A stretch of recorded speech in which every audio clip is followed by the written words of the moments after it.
So now let us hear some Dhamma from Venerable Jinavansa, some Dhamma talk, some words of wisdom from the Buddha.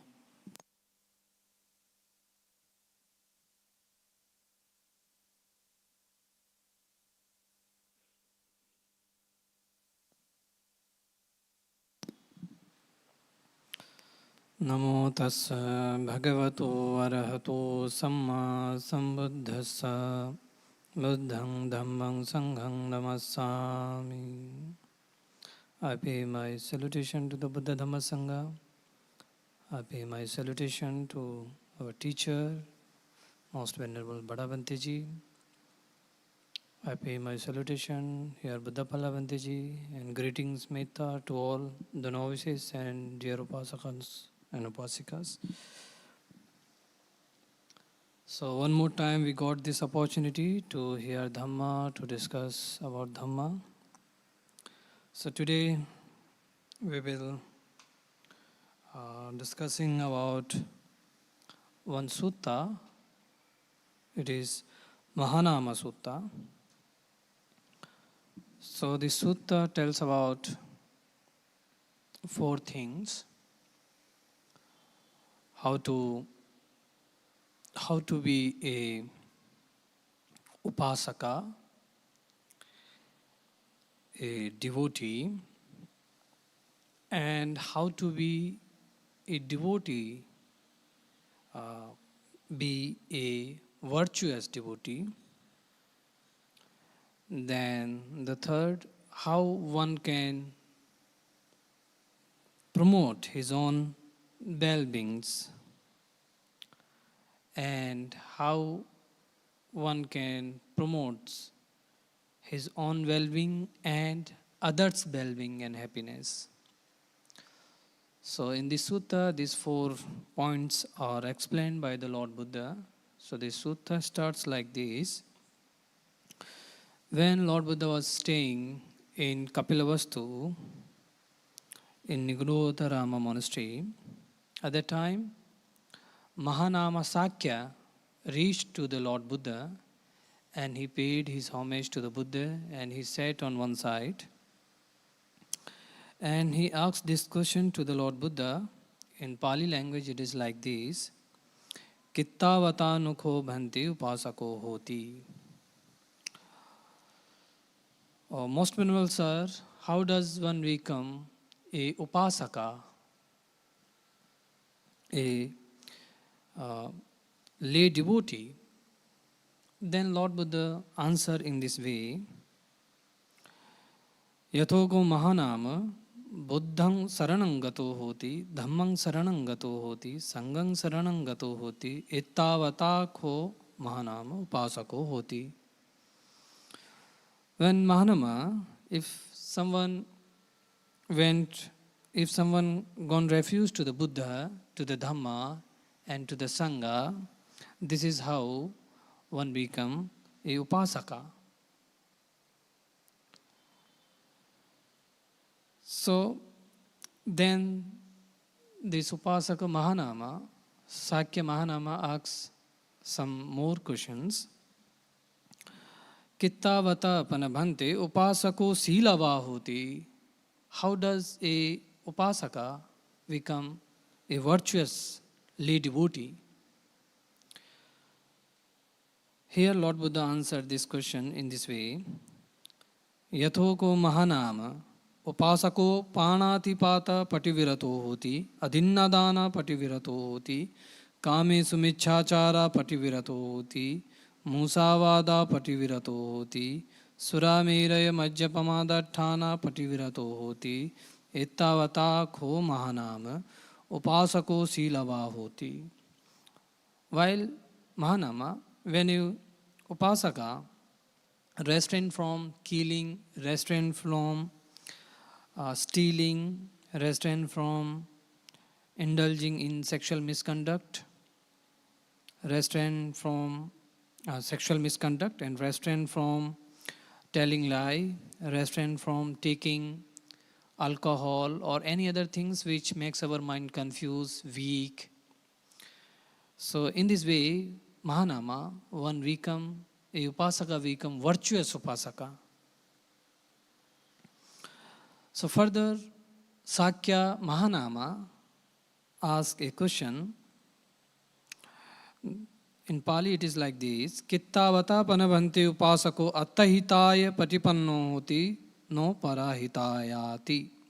Which means, Bhante, O Venerable Sir, how does a upasaka promotes his own well-being but not promotes others' well-being?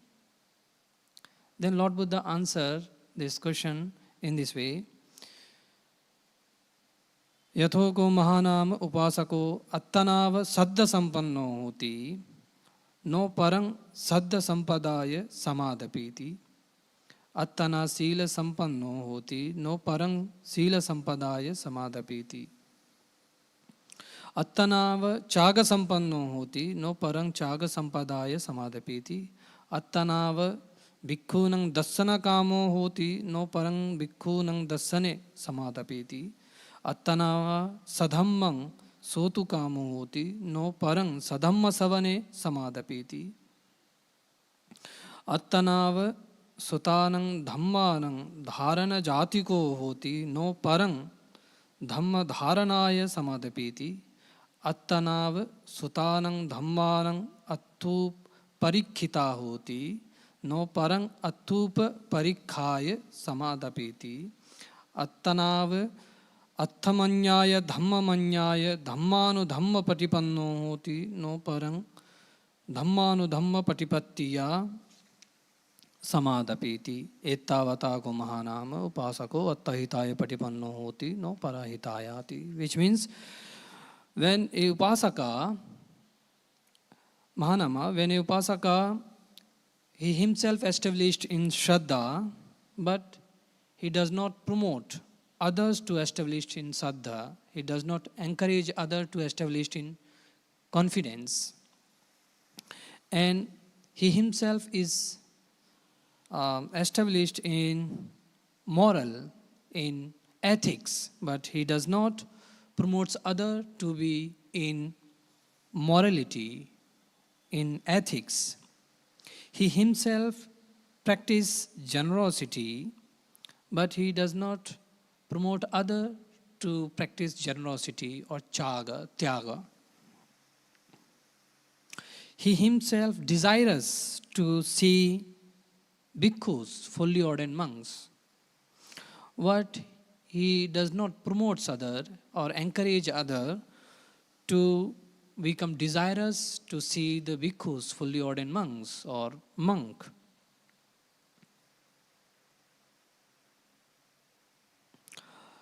He himself desirous to listen the teachings, dhamma, sadhamma, the right teachings, but he does not encourage other to listen sadhamma, the right teaching, the true teaching. He himself holding the teaching, whatever he has heard, and he does not encourage other to hold or to remember the teaching, whatever you have heard.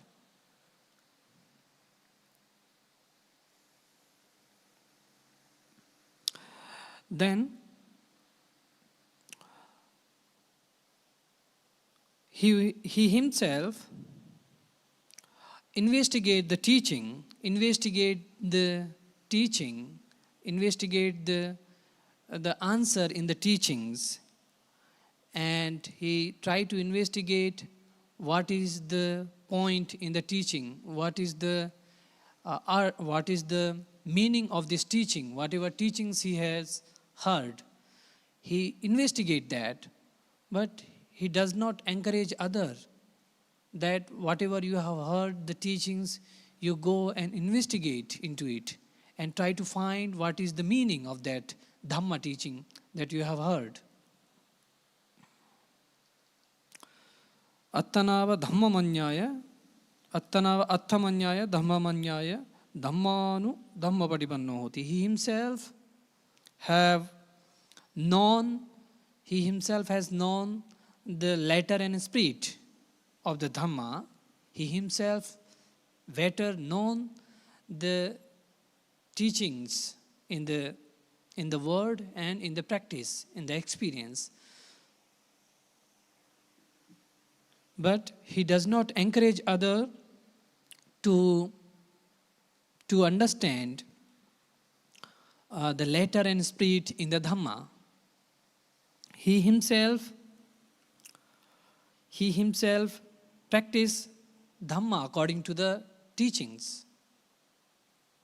When he understand the spirit, the letter and spirit in the Dhamma, then he himself practice Dhamma according to the teachings, according to the instructions, according to the true teachings.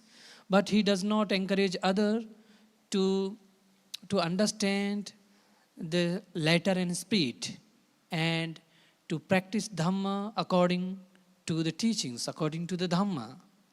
So this is how one promotes his own happiness, well-being, but one does not promote others' happiness and well-being. Then the fourth question, Mahanama Upasaka asks to the Buddha, Kittavatapana bhanti upasako attahitaya cha patipanno hoti parahitaya chati. Which means, how does one upasaka promote his own well-being and promotes others' well-being? Then it is the same. He himself is well established in the saddha. He himself practicing panchasilas or silas. He himself perform chaga, generosity, and he himself is desirous to see the monks, and he himself desirous to listen to the Dhamma, Sadhamma, and he himself hold on the teachings of the true teachings. He hold on that teaching. He don't forget that teaching. He keeps that teaching in the mind, and whatever teachings he has heard, he try to find the meaning into it, and he himself understand the letter and spirit, and accordingly he practice the Dhamma according to the teaching. And then whatever he practices himself, the same thing he encourage to other. In this way, he himself promotes his own happiness, well-being, and simultaneously he promotes happiness and well-being of others. So this is the sutta where Lord Buddha taught about these four things. So let us briefly we can discuss about the as in the very first question, it was how one become a upasaka. Then Lord Buddha said, if you take if one has gone into the refuge of the Buddha, Dhamma and Sangha, then this is considered as upasaka, a lay devotee. So who is the Buddha? In briefly I can explain. That is, the Buddha is the Buddha, one who has known what should be known, and one who has developed that which should be developed, and what should be abandoned, the Lord Buddha has abandoned it. So this is called a Buddha. Him be called a Buddha. The Buddha himself gave this introduction in one of the text. So this is called, in this way we can understand who is the Buddha. So what is the Lord Buddha have known? The Lord Buddha have known the inherent nature of this mind and body. And what Lord Buddha has developed? He developed the right view, the Noble Eightfold Path. And he developed to see anicca, impermanent as impermanent, suffering as suffering, and non-self as non-self. And what Lord Buddha has abandoned, the Lord Buddha has abandoned the cause of suffering. And the misperception about things. And he sees whatever we see as happiness, Lord Buddha sees it as nature of Nama and Rupa. So the Tathagata does not admire of worldly pleasures. So this is what Lord Buddha has abandoned. Lord Buddha has abandoned the craving, Lord Buddha has abandoned attachment, clinging, wrong views, wrong perception. He remained in the reality of Nama and Rupa, in the reality of mentality and materiality, that is impermanent, suffering and non-self. In fact, whatever is pleasurable, in that state also he doesn't delight. He remains equanimous with the right wisdom, with the right knowledge. So him be called a Buddha. So in this statement, we can understand this is the Buddha. This is the Lord Buddha. And what is the Dhamma? Whatever he realized is the Dhamma. He realized this ultimate reality of mentality and materiality, which is the subject of impermanent, suffering, non-self. And this comes when we practice Noble Eightfold Path. When we practice Noble Eightfold Path, then we can experience this thing. This is the Dhamma. This is the brief description about Dhamma. If we discuss about the Dhamma, then there are many things to be discussed. But briefly we can understand this. Whatever Lord Buddha has realized, the Lord Buddha has taught Dhamma to overcome the mental and physical suffering. That is considered as Dhamma. And what is the Sangha? Sangha is the one who practicing the Dhamma is considered as Sangha, especially the monks and nun Sangha. The monks and nuns who are engaging into the practice, they consider as Sangha. In the Sangha, there are two types of Sangha. One who has not yet realized the enlightenment is considered Putujjana Sangha, who are under training. And there are some other Sangha, the Sangha of an enlightened being, those who have realized these four different stages, Sotapanna, Sakadagami, Anagami, Arhanta. So this Sangha considered as enlightened Sangha. So how one become an enlightened being? One become an enlightened being by practicing Dhamma, Sadhamma, which is taught by the Buddha systematically. That is why the Dhamma is considered and it is called as Kevala Paripunnang Parisuddhang, which is pure, only pure, and well spoken by the Lord Buddha. Kevala Paripunnang, only it is complete in its purity, in its energy. And Kevala Paripunnang Parisuddhang, which is fully purified. You will not find the corruption. The corruption in the sense, when you practice the Dhamma, you will not be misled.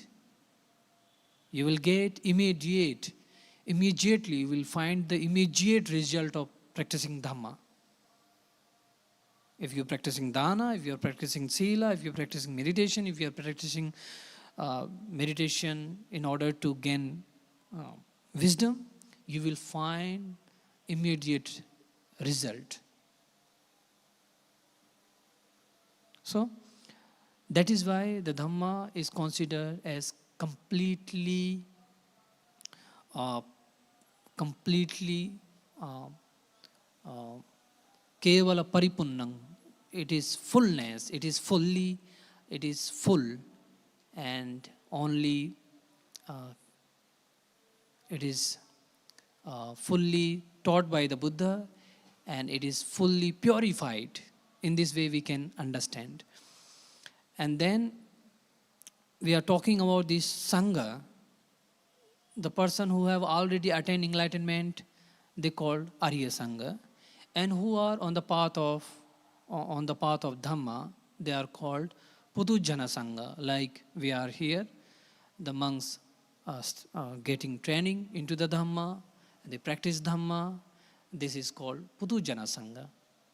They try to understand the teaching, they try to encourage themselves to penetrate into the Four Noble Truth, to work on the Noble Eightfold Path, to penetrate into the mind and materiality, to understand the three characteristics, which is impermanence, non-self, and dukkha, anicca, anatta, dukkha, impermanence, non-self, and dukkha. So when we are walking on this path, when we are practicing this path, it is called Putujana Sangha, because they have not yet realized enlightenment, but they are on the path. But still, they have good experience when they are on the path, like they have more happiness, calmness, more clarity, and less attachment, less clinging. They can develop while they are in the practice. Of course, if they are not in the practice, then they can have even more clinging, more attachment. Especially when they are in the meditation, especially in the vipassana meditation, if they are, then they surely can have less and less attachment, less and less craving. In fact, in that moment, there will be no craving, because they are experiencing the reality of arising and passing away, the reality of impermanence, the reality of non-self, the reality of dukkha. So they will not generate any type of craving. But still, they are Putujana, because the faculties are not yet matured. If they continuously practice in this way, in the future, they can become an enlightened being. Any monk, any nun, or any lay devotee can become enlightened being. When they become an enlightened being, then all the lay devotees and monks considered as Arya Sangha. So this is briefly about Buddha, Dhamma, and Sangha. So here some of the second question was, how does a upasaka become a virtuous? So Lord Buddha taught about 5 precepts, which is restraint from killing, restraint from stealing, restraint from sexual misconduct, restraint from telling lie, restraint from alcohol or drugs, whichever makes our mind weak, confused, unhealthy. So such person is considered as virtuous upasaka, virtuous lay devotee. Why? When we restrain from these, then we promote our own well-being, we promote family well-being, happiness, and society, and of course the country into the well-being, happiness. And the different benefits can be experienced, like happiness of body, happiness of mind, happiness of family, happiness of society, happiness of country. These benefits can be experienced when one practices this Panchasila. So how this is possible? It is very much possible in this way, when you are not killing, not stealing, or not taking like alcohol. So when you go into the home, you don't make noise, you don't make dispute, you don't fight there. This is how you promote happiness in the family, in the society. And there are happiness, you will not get injured, you will not have health issues in the body. This is how we can experience the health, happiness. And similarly, when we practice, then we will not have remorse. Like in the confusion, we may commit some unwholesome action, then we will have remorse for a long time. And then our mind become restlessness. We think again and again, and we went in, then one can go into the depression sometime because of he did some mistake in the past. So this is how one can, when you practice this Panchasila, you can also have the happiness of the mind. Similarly, you can have happiness of the society, you can promote the happiness of country as well. So when one practice this Panchasila, that person considered as virtuous upasaka, virtuous lay devotee. Then the third question was, how does one promotes his own well-being and not promotes others? So Lord Buddha said, when one is endowed with the faith, is promote his own well-being, which means when one established in Shraddha, in the conviction towards Buddha Dhamma Sangha, or confidence towards Buddha Dhamma Sangha, he established he promotes his own well-being. And of course there are many points. I will not explain all these points, but only Shraddha I will explain. So the Shraddha, as I understand, it is always stand with the right understanding in the teachings of the Buddha. It is not blind faith. It is the confidence supported by wisdom. When, for instance, for example, when we practice Dhamma, like when we practice Dana, Sila, meditation, or when we practice development of wisdom, we can experience that there are many happiness in the mind, and many types of happiness in the mind, and one can also experience that he is not much generating attachment, clinging, wrong perception. So in this way, when he reflects like this, he will have faith or conviction or confidence towards Dhamma. And when you have this confidence towards Dhamma, then surely you will have the confidence on Buddha, because whatever you are experiencing, like non-clinging, non-attachment, and less misconception. So the same thing Lord Buddha also had.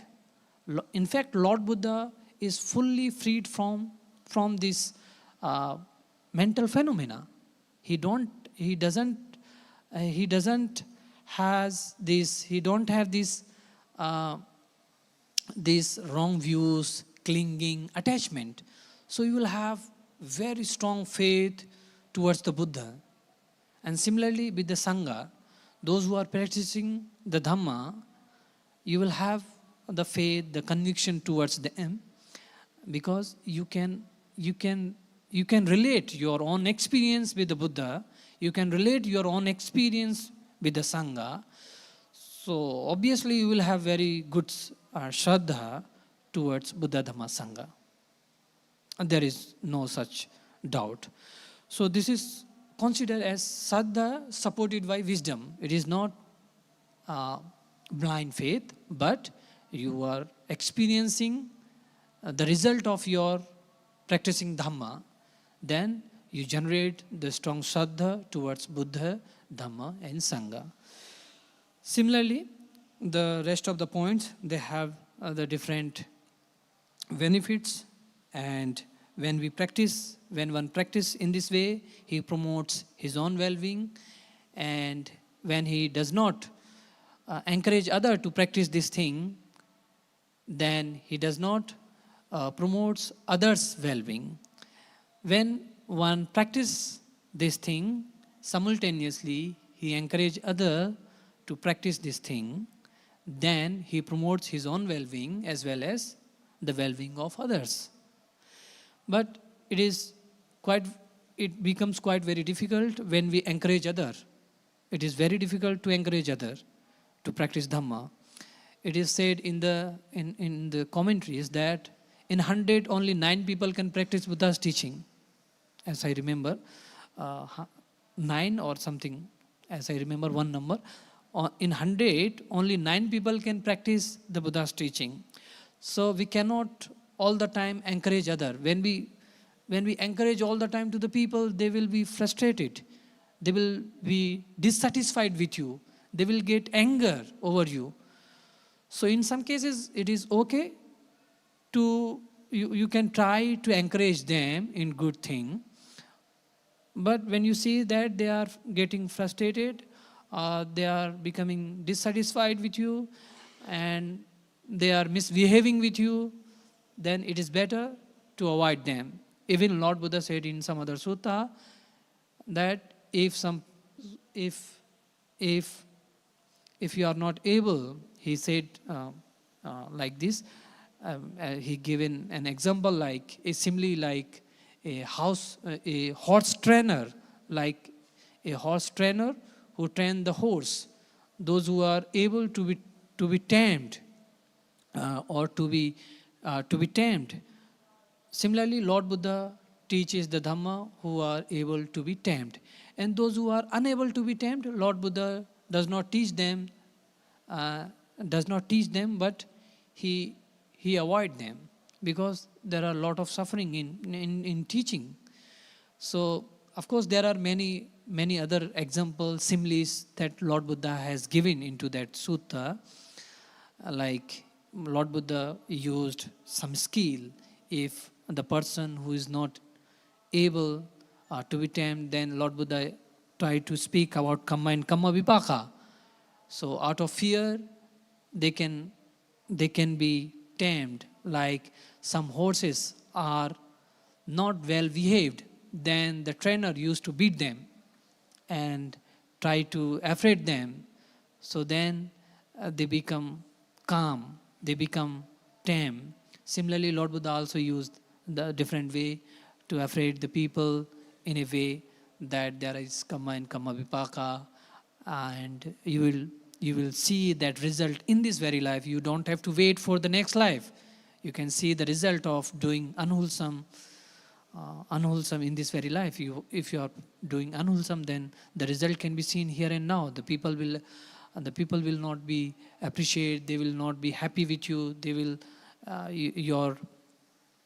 your name will not be good. And like this, the Lord Buddha encourage other to practice Dhamma. So Lord Buddha has many ways, because he got this special knowledge of Upaya Kosala Jnana, so that we don't have. So when we see someone getting anger and becoming dissatisfied with us and misbehaving with us, then it is better to avoid him. So with this Dhamma talk, I conclude here, and I share this all merit with my teachers, with my parents, with Bhantiji here, and all the novices, with all the Upasakas and Upasikas, with you all, and with all the visible and invisible beings. With this, I conclude here. Sadhu, sadhu, sadhu.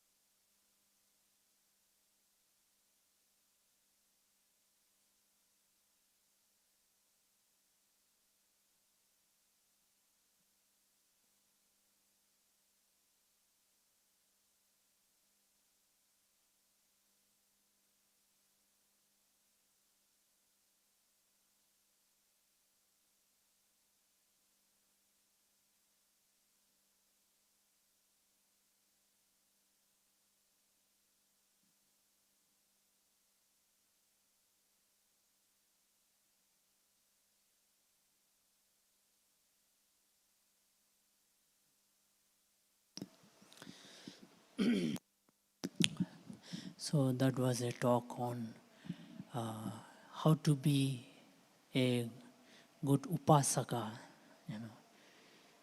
So just like you call monk bhikkhu, if you are a follower of Buddha, you are called upasaka for the male, upasika for the female. So in what way you are a good follower of Buddha? How you become a real follower of Buddha? So first being confident in Buddha, then being generous and keep visiting monks and listen to Dharma, and then contemplate on Dharma and contemplate on the letter and spirit of Dharma, and then that's it. And to practice also, and to remember, recollect the Dharma.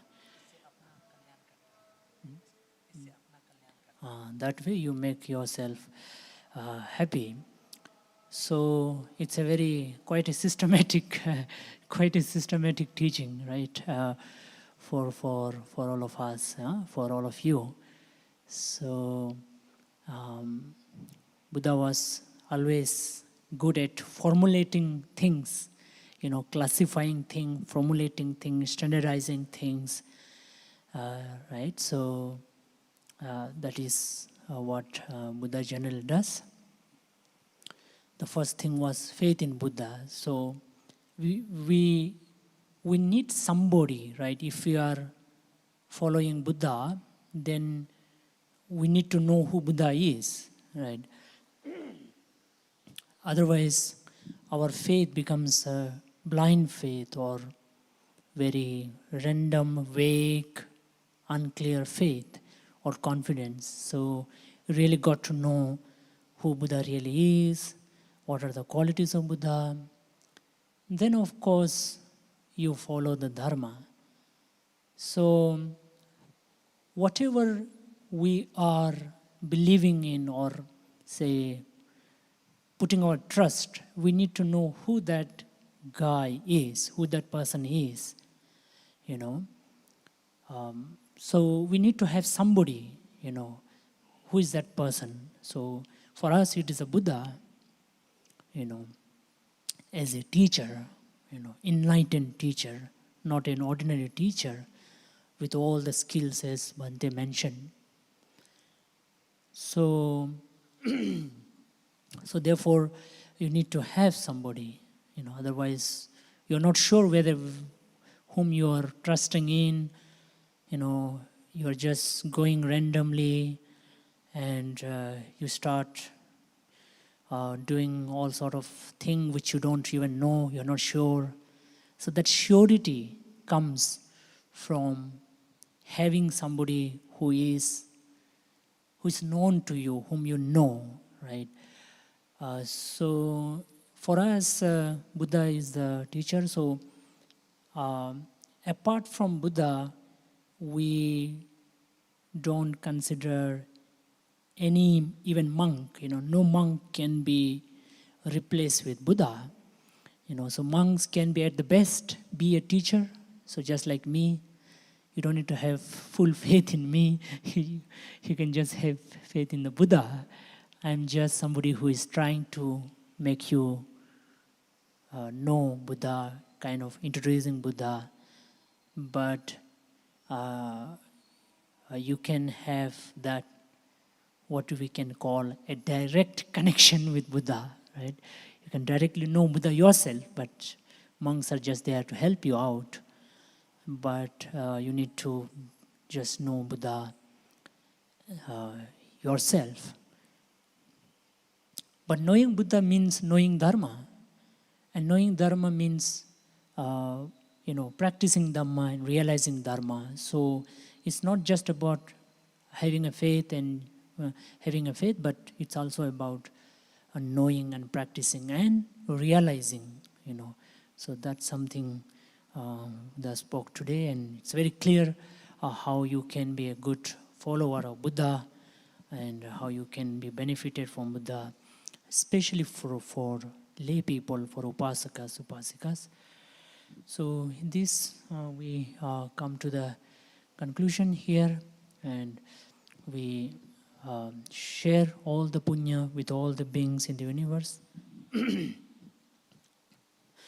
Sukhi bhav yang dukkha aham niccang aham viya hita cha me sukhi honto majjata cataverino imam hi gama ketam hi satanto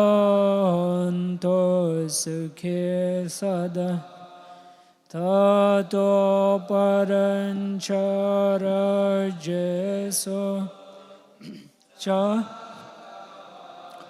esujantano sa do sadhu sadhu.